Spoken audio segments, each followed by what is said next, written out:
आज मस्त असं बटर पनीरचा बेत होता. त्याची रेसिपी पुढे तुम्हाला सांगतेच. त्या अगोदर फ्रीज खूपच खराब झालं होतं. म्हटलं चला, गावाकडून सासू-सासरे आले होते. त्यांनी थोडाफार भाजीपाला आणला होता. म्हटलं चला, फ्रीज देखील चुटकीशी पटकन आवरून घेऊया. चुटकीशी नाही आवरला, मला पूर्ण 1 तास हे आवरायला गेले. पण व्हिडिओमध्ये तसं दाखवलं आहे.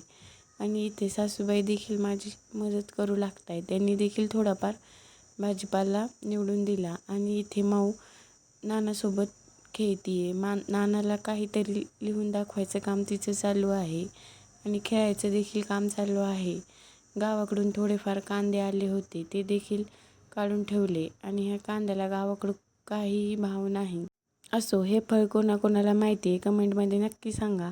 आणि हो, तर चला पटकन तुमच्यासोबत रेसिपी देखील शेअर करते. कांदा, तीळ, खोबरं, धने, टोमॅटो आणि कोथिंबीर हे सगळं तव्यावरती भाजून घ्यायचं.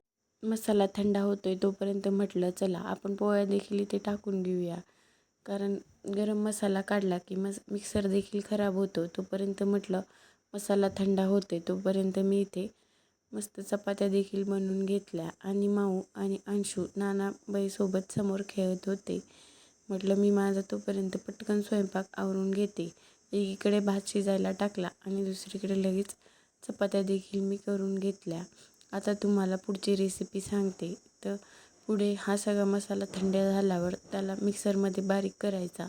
त्याची मस्त अशी पेस्ट करून घ्यायची आणि नंतर पनीर कट करून त्याला शॅलो फ्राय करायचे. आणि हा आहे बटर पनीर मसाला, ज्यामध्ये थोडंसं दूध टाकून आपल्याला त्याची ग्रेव्ही करून घ्यायची आहे. तुम्हाला इन्स्टंट अशी ग्रेव्ही पाहिजे असेल तर फक्त टोमॅटोची प्युरी आणि हे टाकायचं. तर हे पनीर मी कशासाठी ठेवलं ते तुम्हाला पुढे दाखवते. त्या अगोदर इथे कढाईमध्ये 2 मोठे चमचे तेल आणि त्यामध्ये जिरे मोहरी टाकल्या आणि नंतर आपण जे मसाला काढला होता तो देखील फ्राय करायला टाकला.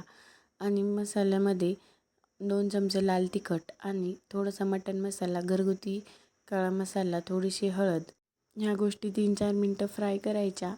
आणि नंतर त्यामध्ये थोडंसं मीठ देखील ॲड करायचं. मीठ टाकून थोडंसं मिक्स केल्यानंतर आपण जी ग्रेव्ही बनवली होती ती ग्रेव्ही यामध्ये ॲड करायची. या ग्रेव्हीने आपलं पनीर एकदम हॉटेल स्टाईल होतं. ते खाण्यासाठी एकदम हॉटेलसारखंच लागतं.